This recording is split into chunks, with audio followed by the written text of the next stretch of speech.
Assalamualaikum warahmatullahi wabarakatuh. Perkenalkan, nama saya Misbawana Syahri dengan NIM 2301501502017 dari Prodi Pendidikan Bahasa dan Sastra Indonesia. Pada kesempatan kali ini saya akan menjelaskan tentang perubahan fonemis, asimilasi, disimilasi fonemis, penambahan fonem, metatesis, monoftogisasi, dan diftogisasi. Perubahan fonemis ialah perubahan bunyi atau fonem pada sebuah kata agar kata terdengar dengan jelas. Sistem penulisan bahasa Indonesia yang dipakai selama ini mengikuti ejaan fonemis. Setiap satu fonem dilambangkan dengan satu huruf.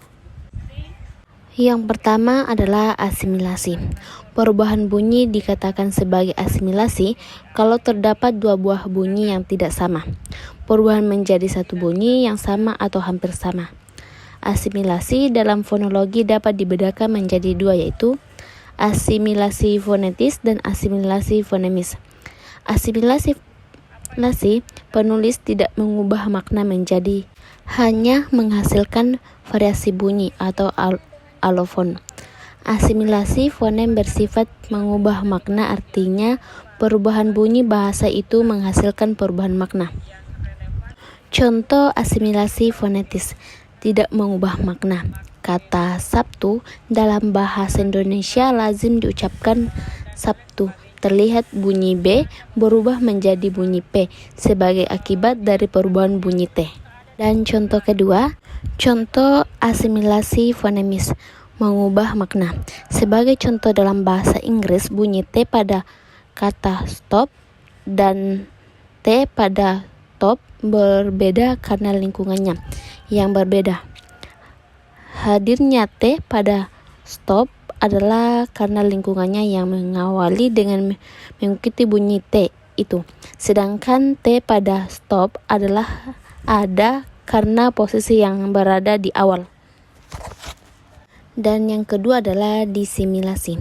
Disimilasi dalam fonologi terjadi apabila terdapat dua buah bunyi yang sama atau hampir sama berubah menjadi bunyi yang tidak sama atau berbeda. Contoh belajar, bekerja, terlentang, dan telentang. Contohnya bekerja gabungan prefix ber dan bentuk dasar kerja. Terjadinya disimilasi bekerja. Penambahan fonem. Anaptikis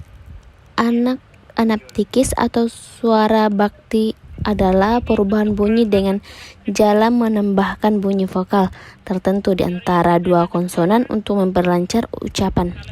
Bunyi yang biasa ditambahkan adalah bunyi vokal lemah. Dalam bahasa Indonesia, penambahan bunyi vokal lemah ini biasa terdapat dalam klustur, misalnya putra, putera, putri, puteri, bahasa, bahtera, serigala, serigala, seloka, seloka.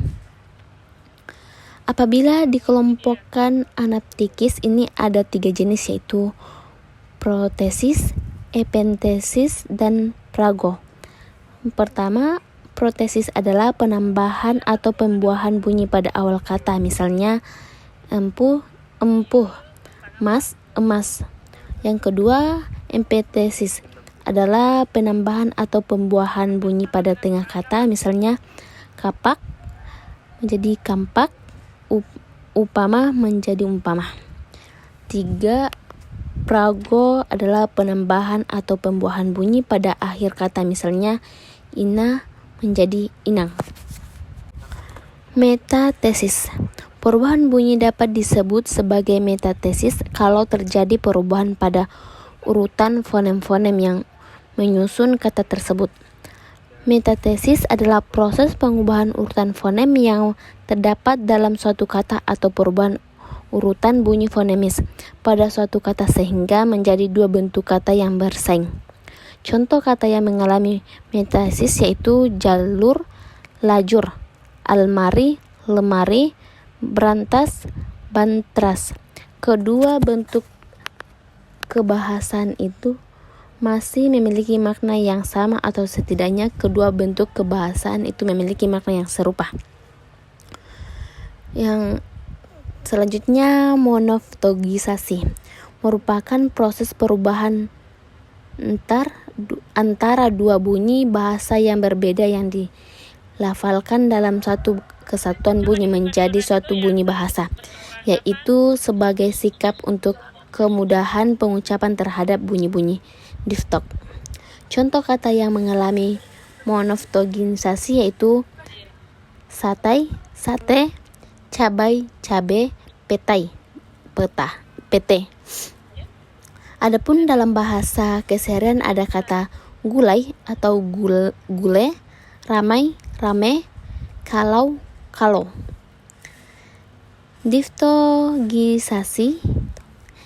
Diftongisasi adalah perubahan bunyi vokal tunggal monophthong menjadi dua bunyi vokal atau vokal rangka diphthong secara berurutan, misalnya pada kata anggota, anggauta, sentosa, sentausa.